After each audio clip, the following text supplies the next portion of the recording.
Are you dreaming of a huge workers' compensation settlement? Is that in your best interest? We're talking about that right now. Hi, I'm Naomi from Gonzalez Law, empowering Californians through legal education. Workers' compensation is kind of weird. On one hand, you want a big settlement, but on the other hand, you want to get better. Workers' compensation, you start off here injured, but you get better and better and better. And at the point you recover the most, that's called permanent and stationary. And that is the point where the doctors say, okay, now that you've recovered, have you gone back to normal or did you reach a new normal? And if you reached a new normal, the doctors will say, this is how much permanent disability I think that you need for your body part according to the AMA guides. They will also make a determination if you need more future medical or if you're fully recovered. So when we're talking about high settlement or physical recovery, these two are in conflict because the more and more you recover, the less and less money there will be in settlement. So let's say you broke your finger. You start off here completely broken.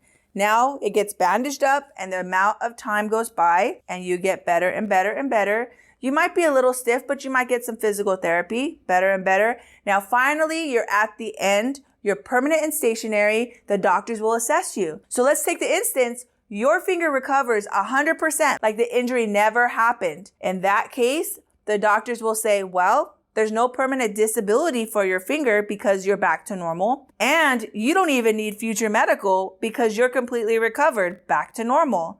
So for your finger, your recovery is complete, but your settlement would have plummeted. It's worth $0 because there's zero permanent disability and zero future medical, nothing. However, you've recovered all the way, so that's good for you. So now let's take the other instance. Let's say you didn't recover all the way. In fact, you have a frozen finger that won't bend anymore. Well, in that case, the doctors will use the AMA guides to decide what is the correct permanent disability rating for you. So what'll happen? Your recovery is not all the way, just a little bit, and your settlement value will be adjusted depending on what it is. Now, one thing I get people asking me all the time is surgery. Should I have a surgery? Should I say yes? Should I say no? They want to know, will a surgery make their case worth more money? Surgeries can affect your value of your case.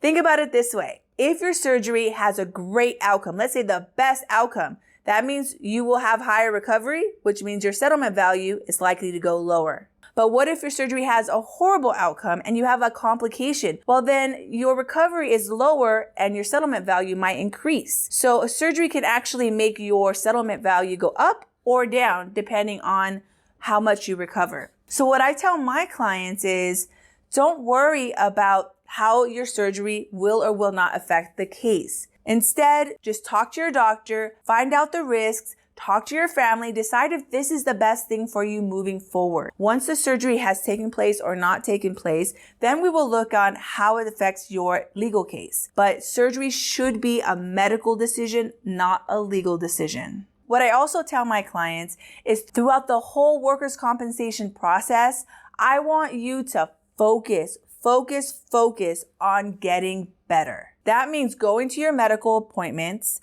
doing all of your therapies, even home therapies, and giving your body the time to rest or push your body depending on what you need. At the end of the day, it matters that you recover the most that you possibly can from your injury. It doesn't really matter how much your workers' compensation case pays out.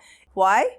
Because you're going to be stuck with your body for your lifetime, and your 80-year-old self will be thanking your current self for focusing on getting better. You know, if I could just be real with you for a minute, one of the things that's been bugging me, I see a lot of workers' compensation attorneys promising the world, how big of a settlement can I get you? But you see, workers' compensation is really a system of benefit payout. But although any attorney worth their salt is going to fight to get as much benefits as you can for your client, including the monetary value, by placing the goal of the case on how much money that you're going to get your client, it actually motivates them to not recover physically as much as they can. Why in the world would I be fighting all day in physical therapy to get the range of motion in my shoulder when the more range of motion I get, the less money I'm going to receive? You see, these two are in conflict completely. And when I see attorneys focusing on the money part, I feel like it does their clients a disservice. I feel like the focus should be on the recovery, but that's just me. And if you're wondering what happens when you reach the point where you recovered as much as you can, look at this video right here. If you would like to talk to us about your case, text this consult and we'll be very happy to talk to you. And don't forget to press like so more people can be empowered. Thank you. Bye. Are you dreaming? These two interests go like this.